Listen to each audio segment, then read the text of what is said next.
Hi, now we're going to give you our little tip about astrology, a little bit of education about how it works. And we're going to do what's called walking around the signs. A lot of times people say, I really don't have any understanding about astrology, and isn't there sort of a quick way that you can, learn a little bit about astrology so that you don't feel so lost when you look at things like the calendar, or you look at, you listen to people talking about astrology. And so one of the simplest tools that you can use is your imagination, and imagine the circle of the horoscope, and imagine that at the first house, which is the natural house for Aries, the first sign, imagine there's a person drawn on that circle, and they're doing a back bend, so much so that their head is touching their toes. So they're really in a circle. And in the first house of Aries is the head, and that's where you begin the zodiac. And you think about things with your head, or your identity, or your presence, or your Face. Physical presence, and your face. That's right. And those are things that are sort of issues of the first house and related to the sun sign of Aries. And then as we go around the circle following the contour of the body, you're going to get next, the second house is going to be the natural house of Taurus, and we're at the throat area. Right. Taurus is related to the voice, beautiful sound, music, taste, all these different things. And so you know a little bit about Taurus, and you know a little bit about the second house when you think about it being the house of sort of resources. Exactly. In other words, the houses are actually positional. The houses have to do with where you were born, or where the chart is cast for, and the first house, the eastern horizon, is the beginning of the first house. They call it the ascendant. That's why it has to do with how you appear. The ascendant is how you appear. It's how you start your day. Your eyes pop open, and suddenly you're there. It's about consciousness. And to add another dynamic to this whole teaching circle is the fact that as we go through the signs and the houses, we're also aging. Yeah. So in other words, Aries is the newborn. Right. It's the baby as it enters the world, their first interface with the horizon, with the ascendant. Right. And at each step of the way, it gathers these other attributes and gets older in the process. Right. So the second house is things, ownership, grabbing onto things. Well, what does the baby do? The first thing it learns how to do is grab onto your finger or grab onto a rattle, and we say that one of the significant words for the second house is mine. It's possessions and things. Taurus. And that's kind of the first of interaction of the newborn baby with its environment. What is mine? Taurus. What is mine? You may find many people who have strong Aries in their chart oftentimes in what? Sales. They love to interact with people. People who have strong Taurus in their chart tend to be in things that like real estate, things that they're going to own. Also in art galleries, these are possessions that are beautiful. Right. What is beautiful to you? What matters to you? And food is one of the first things the baby thinks of after I'm here. And that's Taurus for you. Many chefs are Taurus. And then taking this idea of the baby developing into a full-grown human being, we have the next house, the third house, the natural house of Gemini. And what's sort of the next stage in the evolutionary process? Yeah, it's pulling yourself up and starting to walk around a little bit, but staying in your neighborhood. It's also discovering that you can have a playmate. Right. So there's that Gemini twin thing. It's siblings. So you think about the third house is, kind of playful, but it's communication, because you've got to be able to communicate to your sibling, no, that's mine. Right. Or here you want to share, or let's play, or those kinds of things. It's also communication and short distance travel, and it rules the arms. The arms, and also to a certain extent the hands, because it has to do with they grab you. That's in Gemini, and people who like Gemini, for instance, oftentimes, and it's also mobility. It's about when they first start moving around, they start crawling around. Scooting. And it's local travel because what? They're crawling. they're crawling on all fours. And so Gemini in the third house relate a great deal to local movement, local travel, doing your errands, not going on your vacations. And when we teach about the fourth house in Cancer, we say that the baby is now sort of officially a part of the family. Until then, they're just a little accessory, Yes. like your Gucci handbag. They're Baggage. adorable, but you have to tote them around everywhere. And Yes. by the time they develop in age enough to be part of the fourth house, they're a part of the family. And mom gets to say, go put that on the table, or go get me a bottle for your little sister, or something that brings them makes them aware that they are part of a family unit. It's not all about them, Aries. Right. It's not about what they have. It's not about Their playmates. their playmate, their sibling. It's a whole family unit. And that tells you a lot about the fourth house and Cancer, which is the home, the mother. Right. And the fourth house is also the line of what's called the IC, which is basically the point below your feet. It's the place where you feel most grounded. Home is always home is always home. We use that point a lot in our feng shui work with our Euro Exactly. Bagua when we're teaching feng shui or doing consulting work. Exactly. In other words, to feel comfortable in your home, you have to make sure that there are things all the way as far from the front door as you can get towards the middle of the wall. That's your home spot. That's where you feel most secure. And there should be something there that relates to your family. Right. And then we move on to the fifth house. Yes. The fifth house is the fun house. Yes. Leo. It's Leo. It's the natural house of Leo, and it has to do with how you express yourself in the world. It's artistic, it's creative, it's playful, it's fun, it's romantic. We've progressed a little bit in our societal imperatives, but it used to be the place where a child used to learn to play an instrument so they could be the entertainment on Saturday nights with the family. So it's a lighthearted, very heartfelt, because it's ruled by the sun, and so it's a very sort of open heart energy. It rules the heart in the body. Yep.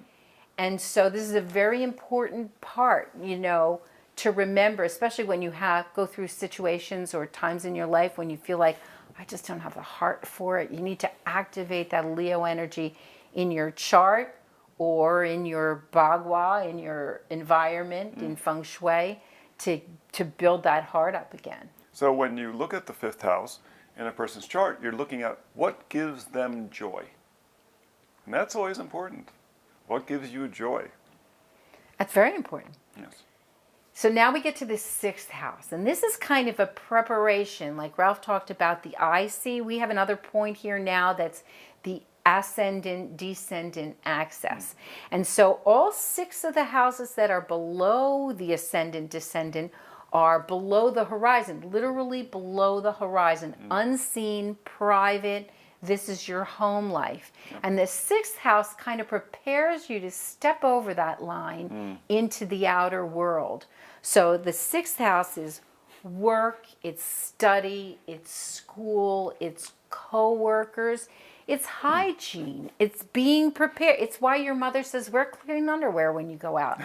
Something could happen. You could end up at the hospital. They'll think I'm a bad mother, So it's being prepared. But if we talk about romance and love and relating to other people, and the reason I'm getting to that is that's right over the line in the seventh house, there's really three houses that have a relationship to that. So the fifth house is kind of joy and the anticipation of romance, dating. Yeah. The sixth house is where you take care of yourself and you decide whether or not the person that you're dating is someone who you would get up in the middle of the night and take care of if they were sick. Right. And it's also a house that makes you take care of your own personal health. Yes. Because if you wouldn't do it for yourself, you might do it for that other person who's sort of tugging at your heartstrings in the fifth house. Right. Traditionally, that sixth house is that point when all of the girls and the mom and the mother-in-law or future mother-in-law are all preparing the bride just before the ceremony. And the ceremony is the descendant or the cusp of what's called the 7th house. Yeah, the 7th house, people have, when we do consultations, people do consultations because they're concerned about money in their life, their career, their job, their ability to earn income, or love. Or sometimes they come to us for love, and then as they're walking out the door, they ask about money. But those are really the two big issues, Yeah. right? Well, it's interesting because the 7th house seems to be the one that people focus on for relationships. And that's a little bit of a misnomer because the 7th house is really about commitments. It's sign on the dotted line. It's make a partnership. It could be a legal partnership or a business partnership as easily as it could be a marriage partnership.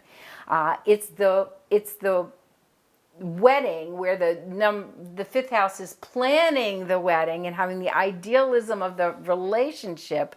The 7th house is the formalizing of Yes. that. But it is where you reach across the threshold and you say, I want to make a commitment to this idea, this person for a lifetime. Right. And that the world is bigger than just me and all this stuff that's going on in the background for me. And so it really is kind of a rite of passage into adulthood. Because you marry not only the person, you marry their family.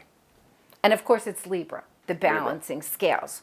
So this is the first time really that you say, in all the other houses, it's all about me.